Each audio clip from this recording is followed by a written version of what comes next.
এই কথাটা মনের মধ্যে বসাই নেন, যে আপনার সে আপনারই থাকবে, যে আপনার নয় সে কোনো না কোনো ভাবে চলেই যাবে। আর যখন চলে যাবে বুঝে নেবেন সে আপনার ছিল না, এতদিন আপনি অনুমানে ছিলেন। যেটা আপনার পাওয়ার সেটা যদি ওই পৃথিবীর শেষ প্রান্ত যদি থাকে, কোনো না কোনো ভাবে সেটা আপনার হাতেই আসবে। আর যেটা আপনার নয়, এটা যদি আপনার হাতের কাছেও থাকে আপনি স্পর্শ করতে পারবেন না। বাস এই দুইটা কথা যদি আমরা কোনোভাবে মনে এবং মাথায় রবের উপর ভরসা করে বসাই ফেলতে পারি, আমাদের জীবনের অর্ধেক ডিপ্রেশন এমনিতেই কমে যাবে। সুবহান। ধৈর্যের ফল মিষ্টি হয়। ধৈর্যের ফল, বাক্যটা আবার খেয়াল করেন, ধৈর্যের ফল মিষ্টি হয়। কখন হয় সেটা কিন্তু বলা নাই,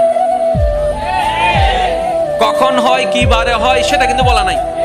তার মানে ধৈর্যের ফল মিষ্টি হবে এটাই সত্য, কিন্তু সেই সময়টা